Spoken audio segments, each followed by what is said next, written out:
அழகே அழகு சீரியல்ல டுடே எபிசோட்ல நம்ம மலர் இருந்துட்டு ரூமெல்லாம் பாப்பா வந்து பொருளெல்லாம் போட்டு வச்சிருக்காங்கன்னு சொல்லிட்டு ரொம்பவே கோவமா அது எல்லாத்தையும் எடுத்து வச்சிட்டு இருக்காங்க. அதுக்கு அடுத்ததான் வந்து பார்த்தீங்கன்னா நம்ம பாக்கியராஜ் வராரு. என்னாச்சு மலர் அப்படின்னு சொல்லிட்டு கேட்கவும், இங்கே பாருங்க உங்கள் பொண்ணு எப்படியெல்லாம் பண்ணிட்டு போயிருக்கான்னு. சின்ன குழந்தைனா அப்படிதான், சின்ன குழந்தைனா அவ சின்ன குழந்த இந்த வீட்டில் பெரிய மனுஷங்க எல்லாமே ஒரே மாதிரி தான் இருக்காங்க அப்படின்ற மாதிரி சொல்லிடுறாங்க. மலர் என்ன ஆச்சு, ஏன் இவ்வளோ கோவமா இருக்க அப்படின்னு சொல்லிட்டு கேட்கவும், அதுக்கு அடுத்ததா கிச்சனில் வேலையாக இருந்தாங்க. உங்கள் அம்மா என்ன பண்ணாங்கன்னு தெரியுமா, கூப்பிட்டுக்கிட்டே இருந்தாங்க. ம நானும் கொஞ்சம் போக லேட் ஆயிடுச்சு. அதுக்கு வந்து உங்கள் அப்பா எப்படியெல்லாம் பேச்சு பேசினாருன்னு தெரியுமா? ஐயோ சாமி, காதலையே வாங்க முடியல, அவ்வளோ பேச்சு பேசினாரு. சரின்னு சொல்லிட்டு கூப்பிட்டுட்டே இருக்காங்களேன்னு சொல்லிட்டு போனால் இந்த கைக்கு எட்டுற தூரம் தாங்க, அவ்வளோ அவ்வளோ கிட்ட தாங்க அந்த தண்ணி இருக்குது. அந்த தண்ணியை கூட என்ன வந்து மொண்டு கொடுக்க சொல்கிறாங்கங்க. எனக்கு என் பேரை எவ்வளோ பிடிக்கும் தெரியுமா? அந்த பேரை இவங்க எல்லாரும் மலரு மலரு மலருன்னு சொல்லி சொல்லி எனக்கு அந்த பேரை கேட்டாவே அப்படியே பத்திக்கிட்ட வருது. அவ்வளோ கோவம் வருதுங்க எனக்கு. நானும் ஆரம்பத்தில் இருந்து மதி மாதிரி இருந்திருக்கணும். என்ன பண்ணுறது, உங்களை கல்யாணம் பண்ணி தொலைச்சினே, அந்த பாவத்துக்கு தான் இப்போ எல்லாரும் என்னை போட்டு அவங்கவுங்க இஷ்டத்துக்கு என்னை ஆட்டி வச்சிட்ருக்காங்க அப்படின்னு சொல்லிட்டு நம்ம மலர் வந்து ரொம்பவே கோவமாக வந்து பேசிக்கிட்டு இருக்காங்க. இதுக்கு முன்னாடியாவது மலர் மதி சண்டை போட்டுட்டு இருக்கிற போது நான் போயிட்டு சமாதானம் பண்ணுவேன். ஆனால் இனிமேல் நான் அப்படிலாம் கிடையவே கிடையாதுங்க. அவள் என்ன வேணாலும் பேசிட்டு போட்டோம், அதை பற்றி எனக்கு கவலையே இல்லை. நான் அவளை தடுக்கவும் மாட்டேங்க. நான் பேச வேண்டியது எல்லாமே மதி பேசிக்கிட்டு இருக்கு. இதுக்கு மேலே நான் அது உள்ளேயே நான் போக மாட்டேன் அப்படின்னு சொல்லிட்டு மலர் வந்து சொல்லிக்கிட்டு இருக்காங்க. சரிவா, நான் உனக்கு காலை அழுத்தி விடுறேன். சரி, நான் போய் உனக்கு ஐஸ்கிரீம் எடுத்துகிட்டு வரட்டுமா? நான் சூடாக இருக்கேன், எனக்கு நீங்கள் ஐஸ்கிரீம் கொடுத்து ஜில்லாக்க பார்க்குறீங்களா? நான் இருக்கிற கோவத்துக்கு இமயமலைக்கே போனாலையும் என் உடம்பு ஜில்லுனால ஆகாது அப்படின்னு சொல்லிட்டு மலர் வந்து சொல்லிக்கிட்டு இருக்காங்க.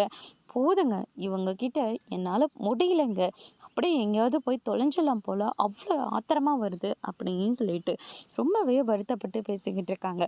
பெரியவங்கன்னா அப்படிதான், எல்லா வீட்லேயும் பெரியவங்கன்னா இப்படி அங்கே இருக்காங்க. முடிஞ்ச வேலையை அவங்கவுங்களே செஞ்சுக்கிறது இல்லை. ஆனால் இவங்க தான் எல்லாத்துக்கும் என்னை மலரு மலருன்னு சொல்லி சொல்லி என்னை ஒரு வழி ஆக்கி வச்சிடுறாங்கங்க. இவங்க போய் சேரத்துக்கு முன்னாடி நான் போய் சேர்ந்துடும் போல இருக்கு. என்னடி பேச்சு பேசுகிற, வேற என்னங்க பண்ண சொல்கிறீங்க? எதுக்கு எடுத்தாலையும் மலர மலர்னு சொல்லி கூப்பிட்டா இவங்கள விட உடம்பு சரியில்லாமல் நான் தாங்க போவேன். ஒரு நிமிஷமாவது இவங்க என்னை உட்கார விடுறாங்களா?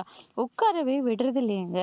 ஏதாவது ஒரு வேலை வச்சுக்கிட்டே இருக்கணும். என்னை பார்த்தா இவங்களுக்கெல்லாம் எப்படிங்க தெரியுது அப்படின்னு சொல்லிட்டு பயங்கரமாக பேசிக்கிட்டு இருக்காங்க.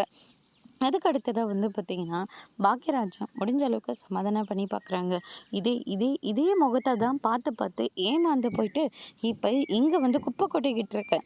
இந்த மாதிரி ஒரு பார்வையை நீங்கள் பார்த்துடாதீங்க, அவ்வளோ கோபம் வருதுங்க அப்படின்ற மாதிரி சொல்லிட்டு புலம்பி தள்ளிட்டு இருக்காங்க. அடுத்த நாள் காலையில் வந்து பார்த்திங்கன்னா நம்ம தங்கராஜும் ரேவதியும் இருந்துட்டு நம்ம மலரோட வீட்டுக்கு வராங்க. அங்கே வந்து பார்த்திங்கன்னா வாங்க மாப்பிள்ளைன்னு சொல்லிட்டு ராகவனும் லக்ஷ்மியும் வந்து உள்ளே உட்கார வைக்கிறாங்க. அதுக்கு அடுத்ததா மாப்பிள்ளை வந்திருக்காருல்ல, போய் காஃபி போட்டு எடுத்துட்டு வா அப்படின்ற மாதிரி மலர்கிட்ட வந்து சொல்லிடுறாங்க. அதுக்கு அடுத்ததா மலரும் சரிங்க அத்தா அப்படின்னு சொல்லிட்டு போகிறதுக்காக போகிறாங்க. ரேவதி இருந்துட்டு நைஸாக உள்ளே போகிறாங்க. அத்தை, அண்ணனுக்கு ஆஃபீஸில் வந்து ப்ரமோஷன் ஆன விஷயம் யாருக்கும் தெரியாதுல்ல, தெரியாத மாதிரி நீங்களும் இருந்துக்கோங்க. என் புருஷங்கிட்ட யாரோ ஒருத்தர் சொல்லிட்டாங்க போல இருக்கு.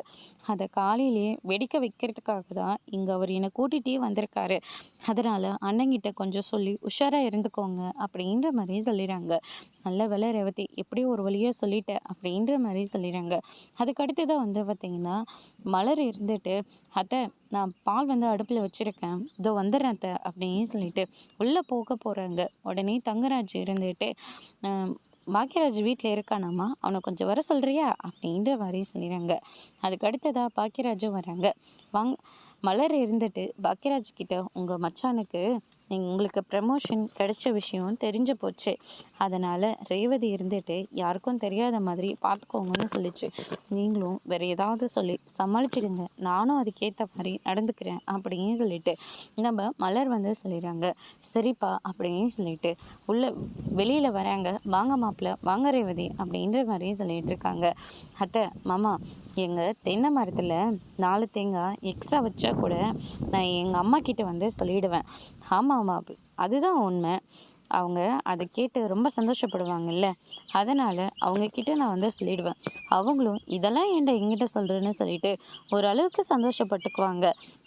ஆனால் உங்கள் பிள்ளை பேங்க்கில் அவருக்கு ப்ரமோஷன் கிடச்சிருக்கு, ஆனால் அதை சொல்லணுன்னு அவருக்கு தோணவே இல்லை அப்படின்ற மாதிரி சொல்லிடுறாங்க. மாப்பிள்ள என்ன சொல்கிறீங்க? ஆமாம், உங்கள் பிள்ளைக்கு பேங்க்கில் மேனேஜர் வேலை கிடச்சிருக்கு அப்படின்ற மாதிரி சொல்லிடுறாங்க. இதை கேட்டோன்னே மொத்த பேரும் வந்து ஷாக் ஆகுறாங்க. மலர் இருந்துட்டு அப்படியே அங்கே ஏங்க எங்கிட்ட ஒரு வார்த்தை கூட நீங்கள் சொல்லவே இல்லை, கங்க்ராச்சுலேஷனுங்க அப்படின்ற மாதிரி சொல்லிடுறாங்க. அதுக்கு அடுத்ததாக ஒரு நிமிஷம் எல்லாரும் இருக்கீங்களா, ஏன் சொல்லவே இல்லை? கேட்டால் சம்பளத்தை கேட்பாங்க, வீட்லேயும் அதிகமாக கொடுக்கணும், நமக்கு எடுத்து வைக்க முடியாதுன்னு சொல்லி நினச்சிட்டாரு போல இருக்கு அப்படின்ற மாதிரி சொல்லிடுறாங்க. சம்பளம் கிடக்குது சம்பளம், ஏன்டா நீங்கள் இந்த விஷயத்த சொல்லவே இல்லை அப்படின்னு சொல்லிட்டு ராகவன் இருந்துட்டு கங்க்ராச்சுலேஷன்டான்னு சொல்லிட்டு கையை கொடுத்து வாழ்த்துக்கள் சொல்லிட்டு இருக்காங்க. இப்போ அடுத்தடுத்து தான் எல்லாருமே வாழ்த்துக்கள் சொல்கிறாங்க. தங்கராஜையோட முகம் போன போக்கே கொஞ்சம் கூட சரியில்லை. அவர் ஒரு காரியத்தை நினச்சிட்டு வந்தார், ஆனால் அங்கே வேற ஒரு விஷயம் நடந்து போச்சு. அதை நினச்சி அவர் ரொம்பவே கடுப்பாகிறாரு.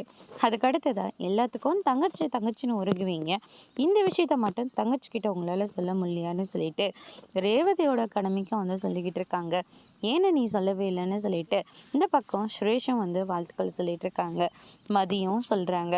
அதுக்கு அடுத்ததா பிள்ளைக்கு ப்ரமோஷன் கிடச்சிருக்கு, போயிட்டு முதல்ல ஏதாவது ஸ்வீட் பண்ணு அப்படின்ற மாதிரி சொல்லிடுறாங்க. தோ இப்போவே பண்ணுறேன்னு சொல்லிட்டு கேசரி போய் பண்ணி எடுத்துகிட்டு வந்து கொடுக்குறாங்க. அதுக்கு அடுத்ததாக எல்லாருமே உட்காந்து சாப்பிட்டுட்டு இருக்காங்க. இந்த பக்கம் ரேவதி, பாக்கியராஜ், மலர், மதின்னு சொல்லிட்டு ரூமில் போயிட்டு உட்காந்துக்கிட்டு இருக்காங்க. அதுக்கு அடுத்ததான் என் புருஷன் யாரோ சொல்லி தான் அவருக்கு இந்த விஷயமே தெரிஞ்சுது, ஆனால் அதை கேட்டு வீட்டில் வந்து பெரிய வெடிகுண்டே வெடிக்கலான்னு நினச்சிட்டாரு போல இருக்கு. ஆனால் அது புஷ்ஷுன்னு போயிடுச்சு. அவர் முகம் போனால் போக்கா பார்க்கணுமே அப்பா அப்படின்னு சொல்லிட்டு அவர் முகம் எப்படியெல்லாம் போச்சோ அப்படியெல்லாம் ரேவதி வந்து முகத்தை வந்து திருப்பி காட்டுறாங்க. அதை பார்த்து பயங்கரமாக வந்து சிரிச்சிட்டு இருக்காங்க. அண்ணி, உங்களோட பர்ஃபார்மன்ஸ்க்கு அளவே இல்லாமல் போயிடுச்சு இல்லை, அப்படி எப்போங்க என்கிட்ட ஒரு வார்த்தை கூட சொல்லவே இல்லைன்னு சொல்லி அண்ணங்கிட்ட எப்படியெல்லாம் பேசிட்டீங்க? நீ கூட தான் என்னென்ன தங்கச்சி தங்கச்சின்னு உருகிட்டு போயிட்டுருப்ப, ஆனால் இப்போ நீயே என்கிட்ட ஒரு வார்த்தை கூட சொல்லலைன்னு நீயும் தானே உங்கள் அண்ணனை பற்றி கேட்ட அப்படின்ற மாதிரி சொல்லி பயங்கரமாக சிரிச்சிட்ருக்காங்க. நீங்கள் என்ன சொல்கிறீங்கன்னு எனக்கு புரியல. நம்ம கொடைக்கானலுக்கு போகணும்ல, அதுக்கு முன்னாடி தான் அவருக்கு அந்த ப்ரமோஷனே கிடச்சிது, அதனால தான் நமக்கு கொடைக்கானல் போகிறதுக்கும் வாய்ப்பும் கிடச்சிது அப்படின்ற மாதிரி மலர் வந்து சொல்லிக்கிட்டு இருக்காங்க. ஆனால் வீட்டில் சொன்னால் கண்டிப்பாக அவங்க சம்பளத்தை கேட்பாங்கல்ல, அதனால தான் அண்ணன் இப்போதைக்கு இந்த விஷயத்த மறைச்சிருச்சு, நான் தான் மறைக்கவும் சொன்னோம் அப்படின்ற மாதிரி சொல்லிடுறாங்க. அதுக்கடுத்து தான் வந்து பார்த்திங்கன்னா நல்ல விஷயம் தானே, கங்க்ராச்சுலேஷன் அப்படின்ற மாதிரி சொல்லிடுறாங்க. தங்கராஜ் மாதிரி காமிச்சதுனால அதை பயங்கரமாக சிரித்து கேட்டுட்டு இருக்காங்க. தங்கராஜ் இருந்துட்டு என்ன சிரிப்பு, சிரித்து முடிச்சிட்டியா, கிளம்பலாவான்னு சொல்லிட்டு கூட்டிகிட்டு போகிறாங்க. ஆமாம், உங்கள் வீட்டில் நிஜமாவே உங்கள் அண்ணனுக்கு ப்ரமோஷன் கிடைச்ச விஷயம் தெரியாதா? அதுக்கு என்னத்துக்கு ரூமில் உட்காந்து அப்படி சிரிச்சிட்ருக்கீங்க? இல்லைங்க, அண்ணனுக்கு ப்ரமோஷன் கிடைச்சதில்ல, அதை சொல்லி தான் சிரிச்சிட்டு இருந்தோம். அதை சொல்லியா இல்லை வேறு யாராவது கிண்டல் பண்ணியா, என்ன நினச்சி கிண்டல் பண்ணிங்களா? அப்படியெல்லாம் இல்லைங்க அப்படின்ற மாதிரி சொல்லிடுறாங்க. நீ ஒரு நாள் கூட நம்ம வீட்டில் இப்படி சிரித்து பார்த்ததே இல்லையே, நான் என்ன உன்னை அந்த அளவுக்கு நாங்கள் சந்தோஷமாக பார்த்துக்கலையா ரேவதி? சரி, என்ன ஜோக்கு உங்கள் அண்ணன் சொன்னார், நீ எதை கேட்டு சிரிச்சா அப்படின்னு சொல்லிட்டு கேட்குறாங்க. ரேவதிக்கு என்ன பண்ணுறதுனே தெரியல. அதோடு இன்னைக்கான எபிசோட் முடிச்சிருக்காங்க.